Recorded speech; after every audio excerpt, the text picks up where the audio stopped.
Hello everyone, my name is Karishma Maheshwari and today I am going to talk about my final project for CIS class 9467 for Professor Wheeler. So for this project I prepared three statement financial model for forecasting the future of the company. So the first is income statement, balance sheet, cash flow statement, and supporting schedules. I started with calculating assumptions. So based on the historical results, I calculated the assumptions. So let's say the cost of goods sold. I calculated this number from income statement based on the revenue and cost of goods sold. What is the percentage of cost of goods sold of revenue? So that way we get this number. Then I calculated the rest of the numbers. For salaries and benefits, the range is, let's say the range is 26,000 to 23,000 to 26,000. So I took the average and took estimated 25,000 for the forecasting period. For rent and overheads, the range is around 10,087 to 11,412. So I averaged it out and took 10,000 as the estimate for the forecast period. For depreciation and amortization, I took the percentage of the opening balance of plant property and equipment.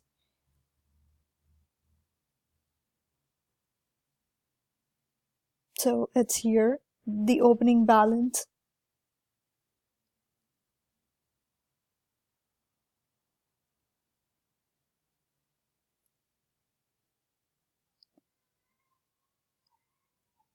In the same way, I calculated the interest, percentage of the debt open balance.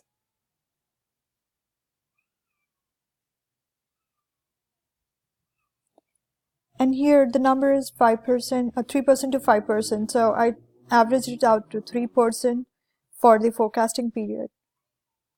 And for the tax rate is around 28.7% to 31.2%. So I averaged it out to 28% for all of the forecasting periods.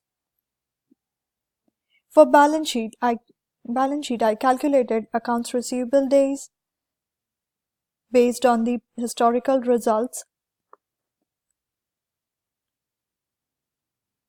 So from balance sheet, you take the accounts receivable, this divide by the revenue, and you get the percentage and percentage into 365, and that's this number of days. It comes out to 18. For this, the number was 18 for all of the historical results, so I took 18 for the forecasting period as well. For inventory, the same way I calculated the accounts receivable, I calculated the inventory, and I took 73 days for the forecasting period. I calculated accounts payable in the same way as accounts receivable, and the debt issuance was negative 20,000 in 2016. That's the third year, and I followed the same trend for my forecasting period. Now let's look at the income statement. From these assumptions, I calculated the revenue for 2019 to 2023. From those assumptions, considering those assumptions, I calculated cost of goods sold. Let's say it's 37% of sales of revenue. So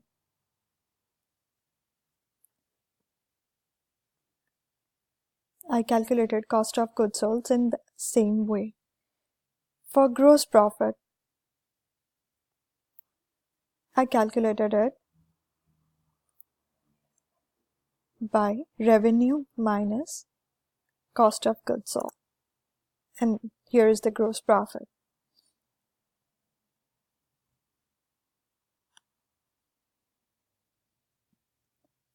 I also created macro for gross profit. So if you click on this gross profit button, it automatically calculates the gross profit.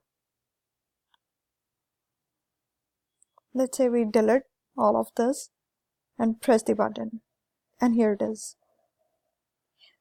So I created this macro because it makes our life easier. If you want to change any of the numbers here in the gross profit or in the revenue or cost of goods sold, you can just press one button and you get the result.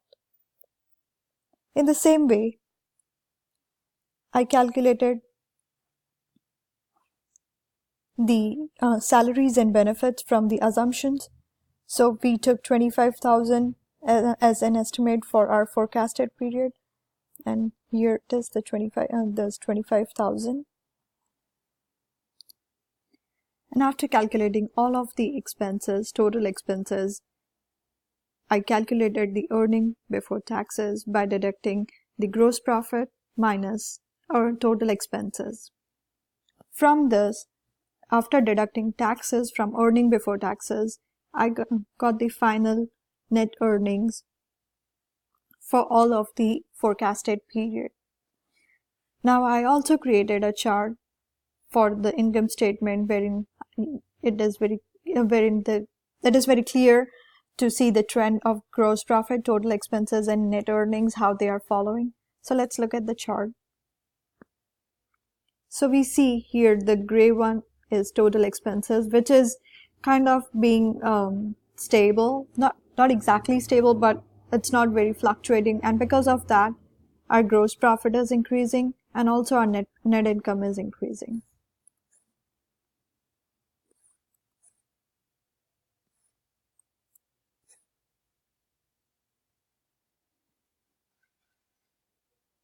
Now in balance sheet, I calculated total assets by adding cash, accounts receivable, inventory, and property and equipment.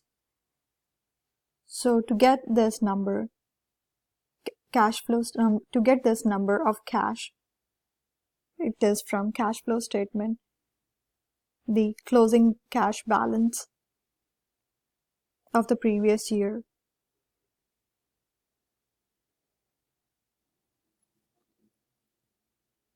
I also calculated accounts receivable from the assumptions we made, 18 days, and from the income statement. For the liability, I calculated accounts payable from assumptions of 37 days. So here it is, 3902. And by adding accounts payable and debt, I calculated total liabilities.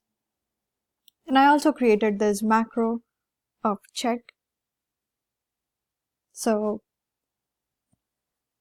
3920, enter. So when you click on this button, if there is any difference between total assets and total liabilities and shareholders' equity, you will get to know from this number. Now let's look at the cash flow statement. In cash flow statement, I started with net earnings from the income statement, which we got here. In that I added depreciation and amortization, less changes in the working capital. And in the same way, I calculated cash from investing, cash from financing to come to the closing cash balance for the balance sheet, which is here.